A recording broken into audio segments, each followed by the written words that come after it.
Hello student, welcome for the next video. हाँ जी बेटा जी, हूँ अपना नेक्स्ट टॉपिक जो आप कंटिन्यू कर रहे हैं डिबेंचर्स वाला ही। डिबेंचर्स ਦੇ ਵਿੱਚ ਆਪਾਂ अगला क्वेश्चन करते हैं difference between debenture holder and share holder. ठीक है, डिबेंचर होल्डर ਤੇ शेयर होल्डर ਦੇ ਵਿੱਚ ਕੀ ਫਰਕ ਹੈ? ਤੁਸੀਂ ਸ਼ੇਅਰ ਨੂੰ ਵੀ ਅੱਛੀ ਤਰ੍ਹਾਂ ਸਮਝ ਲਿਆ, डिबेंचर ਨੂੰ ਵੀ ਸਮਝ ਲਿਆ। ਹੁਣ ਦੋਨੋਂ शेयर होल्डर ਹੁੰਦੇ ਨੇ ਜਿਨ੍ਹਾਂ ਕੋਲ ਸ਼ੇਅਰਸ ਹੁੰਦੇ ਨੇ, डिबेंचर होल्डर ਹੁੰਦੇ ਨੇ ਜਿਨ੍ਹਾਂ ਕੋਲ डिबेंचर्स ਹੁੰਦੇ ਨੇ। ਤਾਂ ਦੋਨਾਂ ਦੇ ਵਿੱਚ ਕੀ डिफरेंस है? फर्स्ट डिफरेंस है the subscriber of the share, जिन्हों को शेयर्स ने उन्होंने शेयर होल्डर कहा जाता है, जिन्हों को डिबेंचर्स ने वो डिबेंचर होल्डर मन्ने जाते हैं। ठीक है, स्टेटस ਜਿਹੜੇ शेयर होल्डर ने वो कंपनी के एक तरह के ऑनर्स बन जाते हैं, कंपनी के शेयर के उन्होंने राइट बन जाता है। पर जो डिबेंचर होल्डर्स होंगे ने वो कंपनी के क्रेडिटर्स होंगे ने। ठीक है, रीपेमेंट डिबेंचर शेयर होल्डर्स को कदे भी रीपेमेंट नहीं की जाती, कंपनी अपने शेयर होल्डर को रीपेमेंट नहीं करती। ठीक है, सिर्फ ये जो कंपनी खत्म होती है लिक्विडेशन के टाइम ही शेयर होल्डर्स को पेमेंट की जाती है।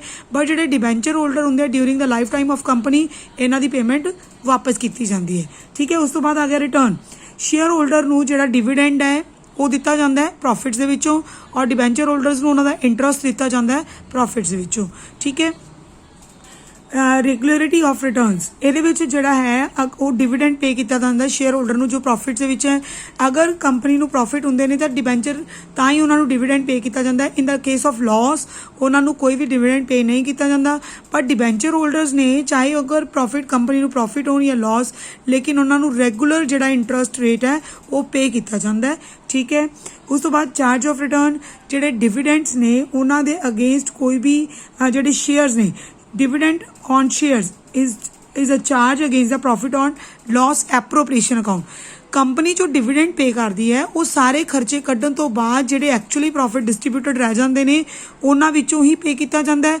लेकिन जो डिबेंचर्स ने उन्होंने प्रॉफिट एंड लॉस इनू एज ए एक्सपेंस ट्रीट करके इंटरस्ट ऑन डिबेंचर्स दिता जाता है। ठीक है, शेयर होल्डर्स का कंपनी के अफेयर्स के उत्ते कुछ कंट्रोल होंगे, वो कंपनी के रिप्रजेंटेटिव होंगे ने। ठीक है, बट डिबेंचर होल्डर का कोई भी कंट्रोल नहीं होंदा। शेयर होल्डर्स को वोटिंग राइट्स होंगे ने, डिबेंचर होल्डर को कोई वोटिंग राइट्स नहीं होंगे। ठीक है, और शेयर होल्डर्स जोड़े ने वो मीटिंग अटेंड कर सकते हैं, जनरल मीटिंग कंपनी की, बट डिबेंचर होल्डर कोई भी मीटिंग अटेंड नहीं कर सकते। ठीक है, इस तो बिना जोड़े शेयर होल्डर्स ने ऑल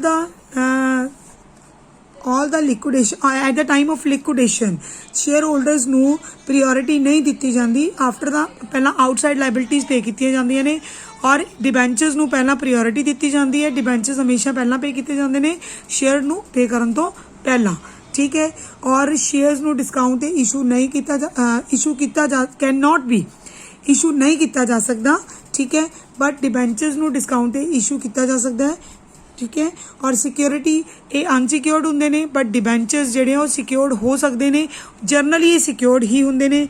तो यह सीगा तुहाडा difference of debenture holder and share holder. तुहाडी बुक दे विच बेटा जी एक क्वेश्चन होएगा difference between share and debenture, वो तुसीं हुण अपने आप चंगी तरह कर लेना है। ठीक है, तो मैं एक शॉर्ट नोट होर दस्सण लगी है तुहानूं। वो शॉर्ट नोट है नेग्ड डिबेंचर। ये टाइप दे विच नेग्ड डिबेंचर किन्हां कहा जाता है? जिहड़े अनसिक्योर्ड डिबेंचर होंगे हैं, वो डिबेंचर जिन्हां दे अगेंस्ट कंपनी कोई भी सिक्योरिटी नहीं पे करती उन्होंने अनसिक्योर्ड या नेग्ड डिबेंचर कहा जाता है। ठीक है, कई बार अपन नाम च कन्फ्यूजन होंदी है, तो इस करके नेग्ड डिबेंचर या अनसिक्योर्ड इक्को ही गल है। एक तुहाडा हैगा ये debentures issued as the collateral security. It is very important, ये जरूर तुसीं तैयार करना है। कोलैटरल सिक्योरिटी देखो, कंपनी जो भी किसी को लोन लैंदी है कोई आउटसाइड तो, मतलब जिस तरह बैंक हो गए, कोई फाइनेंशियल इंस्टीट्यूशन हो गए, कंपनी जो लोन लैंदी है तो उन्होंने अगेंस्ट उन्होंने एक सिक्योरिटी पे ऑफ करनी पैंदी है, जो कंपनी अपने को सिक्योरिटी दिंदी है। कंपनी अपने एसेट्स को एज ए सिक्योरिटी दे दिंदी है, लेकिन कई बार वो सिक्योरिटी सफिशेंट नहीं होंदी। तो जिहड़ी कंपनी है वो कोई भी परसन जोड़ा है उन्होंने जोड़े डिबेंचर्स ने कंपनी उन्होंने अपने डिबेंचर्स भी एज ए सिक्योरिटी इशू कर देंदी है। ठीक है, तो उन्होंने कहा जाता है collateral security debentures issued as a collateral security. मतलब कंपनी डिबेंचर्स को वैसे इशू नहीं कर रही, but as a security point of view तो इशू कर रही है, तो collateral issued as collateral security बनने जाते हैं। ठीक है, तो अगर कंपनी को लॉस होंदा है तो फिर इन्हां डिबेंचर्स को भी वो ਮਾਰਕੀਟ ਦੇ ਵਿੱਚ ਵੇਚ ਕੇ ਆਪਣੇ ਪੈਸੇ ਨੂੰ ਪੂਰਾ ਕਰ ਸਕਦੇ ਨੇ। ਠੀਕ ਹੈ। ਉਸ ਤੋਂ ਬਾਅਦ ਬੇਟਾ ਜੀ ਇੱਕ ਕੁਐਸਚਨ ਤੇ ਤੁਹਾਡਾ ਸੀਗਾ ਕੰਸੀਡਰੇਸ਼ਨ ਅਦਰ ਦੈਨ ਕੈਸ਼, ਜਿਹੜਾ ਆਪਾਂ ਸ਼ੇਅਰਸ ਦੇ ਵਿੱਚ ਕੀਤਾ ਹੈ।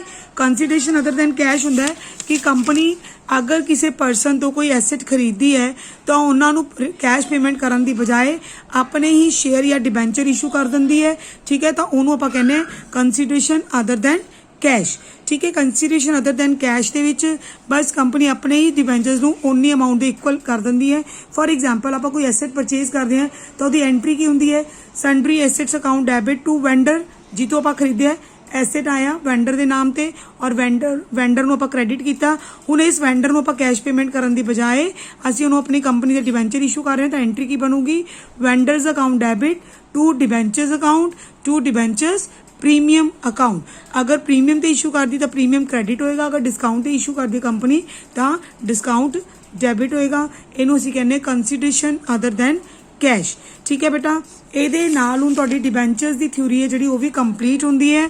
ਠੀਕ ਹੈ, ਤੁਸੀਂ ਇਹਦੇ ਸਾਰੇ ਕੁਐਸਚਨਸ ਤਿਆਰ ਕਰ ਲੈਣੇ ਜਿਹੜੇ ਮੈਂ ਤੁਹਾਨੂੰ ਕਰਾਏ ਨੇ। ਆਈ ਹੋਪ ਤੁਹਾਨੂੰ ਸਮਝ ਆਏਗੀ।